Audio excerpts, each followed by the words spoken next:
Hi everyone, welcome to all. I hope कि आप लोग अच्छे होंगे। आज के इस वीडियो में हम बात करने वाले हैं आपके यूनिट 7 के एक टॉपिक पर जिसका नाम है विटामिन। आज इस टॉपिक को हम डिस्कस कर रहे हैं क्योंकि आपकी परीक्षाएं बहुत ही नज़दीक हैं और आपके सिलेबस में जो टॉपिक मेंशन है यूनिट 7 में, कहाँ पर? यूनिट 7 में मेंशन है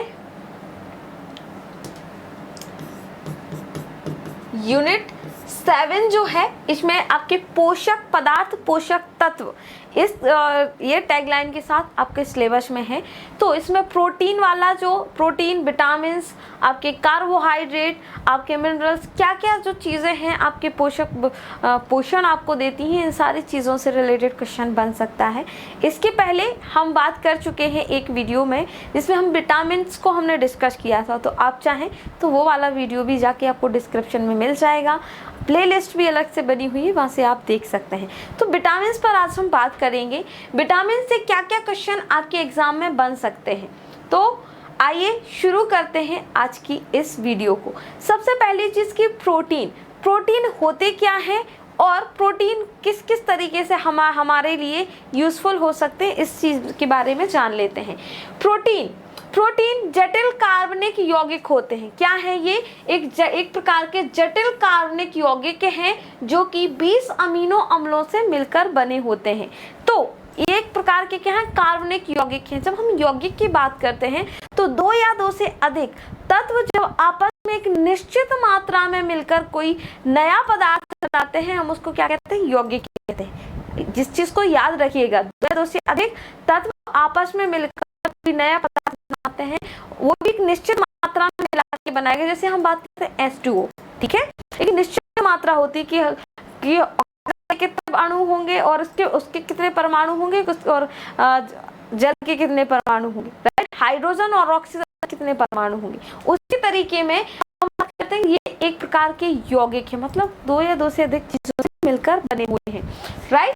तो इनमें क्वेश्चन बनने की जो संभावना ये पूछा जाता है कि प्रोटीन कितने अमीनो अम्लों से मिलकर बना होता है। प्रोटीन मुख्यतः 20 अमीनो अम्लों से मिलकर बना होता है।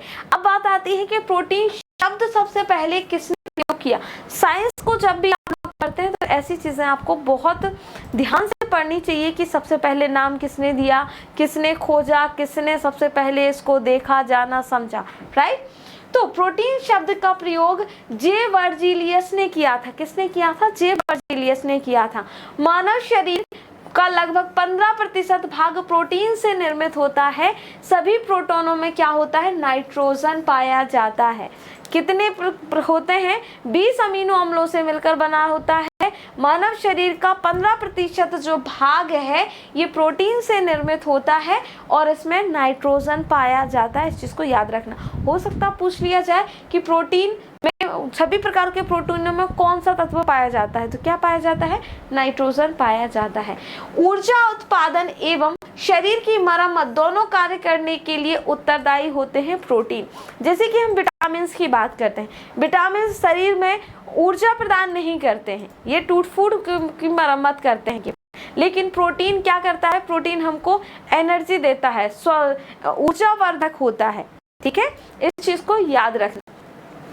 अगला, मनुष्य के शरीर में 20 प्रकार के प्रोटीनों की आवश्यकता होती है। कितने की? 20 प्रकार के प्रोटीनों की आवश्यकता होती है, जिनमें 10 का संश्लेषण उसका शरीर स्वयं कर लेता है, जबकि 10 भोजन के रूप में हमें बाहर से ग्रहण करने होते हैं।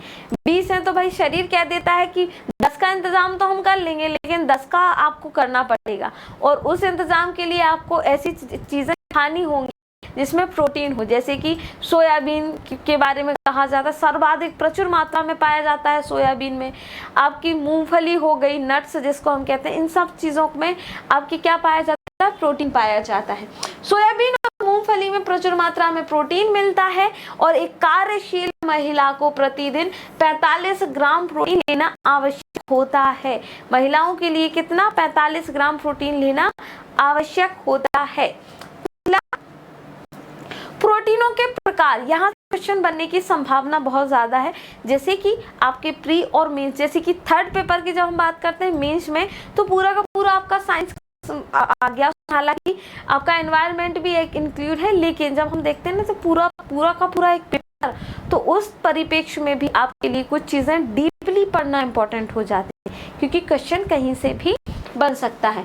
प्रोटीन के प्रकारों की बात करते हैं। पहला प्रकार आता है सरल प्रोटीन। कौन सा प्रोटीन? सरल प्रोटीन। सरल प्रोटीन में वे प्रोटीन जो केवल अमीनो अम्लों से मिलकर बने होते हैं। क्या होते हैं? वे प्रोटीन जो सिर्फ और सिर्फ अमीनो अम्लों से मिलकर बने होते हैं, क्या कहलाते हैं? सरल प्रोटीन कहलाते हैं। उदाहरण में आता है एल्ब्यूमिन्स आ जाते हैं, ग्लोब्यूमिन्स आ जाते हैं और आ जाता है हिस्टोन, राइट। तो तीनों चीज़ों को, हिस्टोन नामक प्रोटीन के बारे में आप लोग पढ़ते हैं ह्यूमन बॉडी में, जब आप लोग पढ़ते हैं तो इस तरीके की चीज़ें, हिस्टोन नामक प्रोटीन हमारी बॉडी खुद संश्लेषित करती है, हमको बाहर से लेने की ज़रूरत नहीं पड़ती है, ठीक है।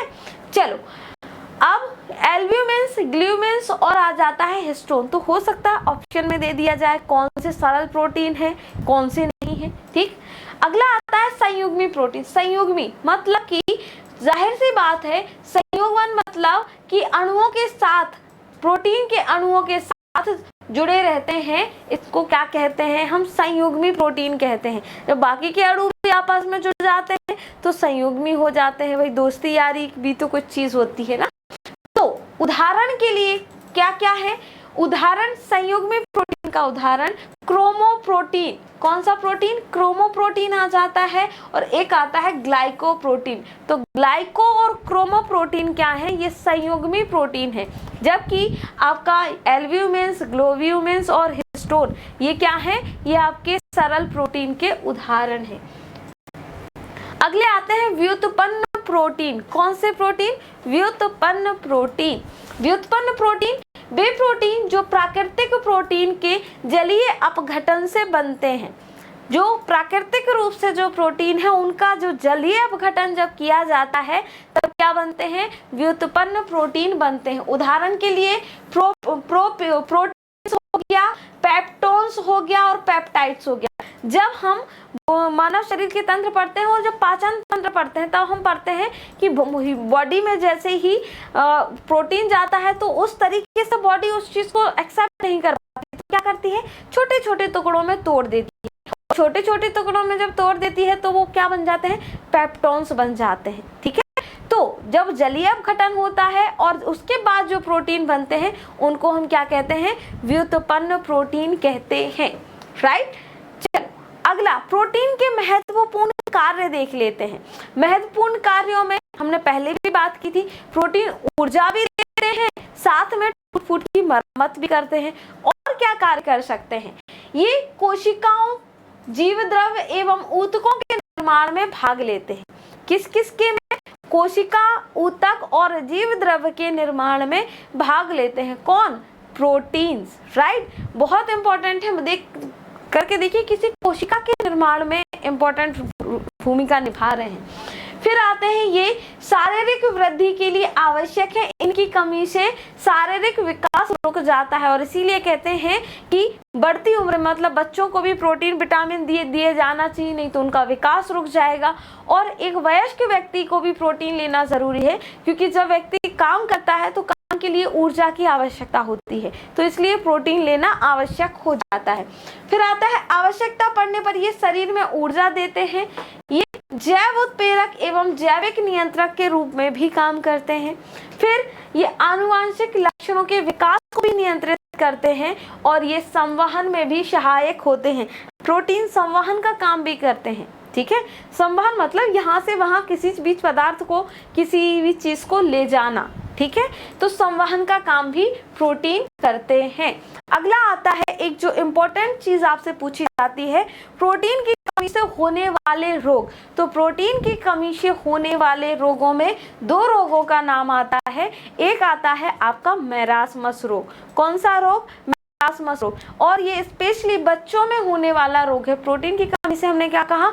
बच्चों का विकास रुक जाता है। विकास रुकने के साथ ही एक बीमारी हो जाती है जिसका नाम है मैरास्मस। अब मैरास्मस ये एक प्रोटीन की कमी से होने वाला रोग है और इस दशा को क्या कहा जाता है? मैरास्मस रोग कहा जाता है। इस रोग में क्या होता है भाई? पेशियों तथा तथा वसा ऊतकों का क्षय हो जाता है। ऊतक क्या होते हैं? Group of cells. क्या होते हैं? Group of cells. सबसे पहले हम बात करते हैं कोशिका की। क्या बात करते हैं? कोशिका। कोशिका क्या होती है? जीवन की सबसे छोटी इकाई होती है। यही सारी चीजें पढ़ते हैं ना हम, जब हम आपने कोशिका पढ़ा होगा। तो कोशिका जीवन की सबसे छोटी इकाई होती है कोशिका। कोशिका बहुत सारी कोशिकाएं मिलकर क्या बनाती हैं? बहुत सारी कोशिकाएं मिलकर ऊतक का निर्माण करती हैं। किसका निर्माण करती हैं? ऊतक का निर्माण करती हैं। चलो, सबसे पहले आती है, क्या आती है? कोशिका, जिसको हम जीवन की संरचनात्मक इकाई कहते हैं। और बहुत सारी कोशिकाएं मिलकर क्या बनाती हैं? बहुत सारी कोशिकाएं मिलकर ऊतक का निर्माण करती हैं। और बहुत सारे ऊतक मिलकर क्या करते हैं? अंग का निर्माण करते हैं। इस चीज को याद रखना। सेल, कोशिका, ग्रुप ऑफ सेल्स, टिश्यू या फिर ऊतक। ऊतक को इंग्लिश में कहते हैं टिश्यू, ठीक है। तो ग्रुप ऑफ सेल्स क्या कहलाते हैं? आपका ग्रुप ऑफ सेल्स टिश्यू कहलाते हैं। और ग्रुप ऑफ टिश्यूज मिलके क्या करते हैं? बॉडी पार्ट बनाते हैं, अंग बनाते हैं। इस चीज को भी आप लोग याद रखना, ठीक है। चलो, तो जब बॉडी में, जब शरीर में प्रोटीन की कमी हो जाती है, स्पेशली बच्चों की बात कर रहे हैं, राइट, तो पेशियों तथा वसा ऊतक जो होते हैं, इनका क्षय हो जाता है। इससे बच्चे सबसे ज़्यादा प्रभावित होते हैं। रोगी कमज़ोर तथा दुबले पतले हो जाते हैं। त्वचा पर झुर्रियाँ आ जाती हैं, बाल झड़ने लगते हैं और आंखें अंदर की तरफ धंस जाती हैं। सोच के देखिए कितना भयावह सा मंजर है, ठीक है। नौनिहाल बच्चे, जिनको हम भविष्य कहते हैं, देश का भविष्य कहते हैं, जिसपे हम इतराते घूम रहे हैं। अब तो हम सबसे ज़्यादा जनसंख्या आबादी वाले देश बन गए हैं। हमने चाइना को भी पीछे छोड़ दिया और हम उसको भी पॉजिटिव लेके चल रहे हैं कि भैया हमारे पास सबसे ज़्यादा आबादी है। लेकिन ये सोच के देखो कि आने वाली जो हमारी पीढ़ियाँ हैं, अगर प्रोटीन नहीं मिलेगा और प्रोटीन की कमी में से जूझते रहेंगे तो उनका भविष्य क्या होगा और क्या ये देश का भविष्य बनेंगे, ठीक है। चलो, अगला आता है क्वासियोरकर। दूसरा रोग आता है क्वासियोरकर। ये भी प्रोटीन की कमी से होने वाला रोग है। यह रोग भोजन में प्रोटीन की कमी के कारण होता है और इस रोग में रोगी संक्रमण से होने वाले रोगों के प्रति क्या होता है? संवेदनशील हो जाता है, तो बहुत ज़्यादा सेंसिटिव हो जाता है, ठीक। कोई भी बीमारी पता चले कि कहीं कोई बीमारी फैली, उनको पहले लग गया। किसी को बुखार आया, इनको पहले हो गया। सर्दी हुई, इनको पहले हो गया। तो जो बॉडी है वो बहुत ज़्यादा सेंसिटिव हो जाती है, संवेदनशील हो जाती है। और जो जिसको भी क्वासियोरकर रोग होता है, उसके क्या हो जाता है? उसकी रोग प्रतिरोधक क्षमता कम हो जाती है। रक्त के प्लाज्मा में प्रोटीन की कमी हो जाती है। इस कारण पेट तथा पैर फूल जाते हैं तथा त्वचा सूखकर पपड़ीदार हो जाती है। क्या हो जाती है? त्वचा सूख जाती, बहुत ज़्यादा ड्राइनेस आ जाती है, क्योंकि वसीय ऊतक ऑलरेडी क्षय हो चुका है, ठीक। तो पेट फूल जाता है और इस तरीके से जिस तरीके से पिक्चर आपको दिख रही है, इस तरीके का वो जो बॉडी है वो बॉडी का शेप बन जाता है। यकृत का क्षय हो जाता है तथा त्वचा में वर्णकों की कमी होने पर त्वचा पर सफ़ेद रंग के दाग दिखाई देने लग जाते हैं, क्योंकि जो वर्णक हैं, जो पिगमेंट हैं, उनका ह्रास हो जाता है। तो ये दो रोग हैं जो कि प्रोटीन की कमी से होते हैं। प्रोटीन के बारे में जितनी भी चीज़ें आपसे एग्ज़ाम में पूछी जा सकती हैं, उन सबको हमने इस वीडियो में कवर करने की कोशिश की है। वीडियो कैसा लगा ज़रूर बताएं। हेल्पफुल था तो प्लीज़ सेशन को लाइक ज़रूर करें और अगर अपने दोस्तों के साथ करेंगे तो हम बुरा बिल्कुल भी नहीं मानेंगे।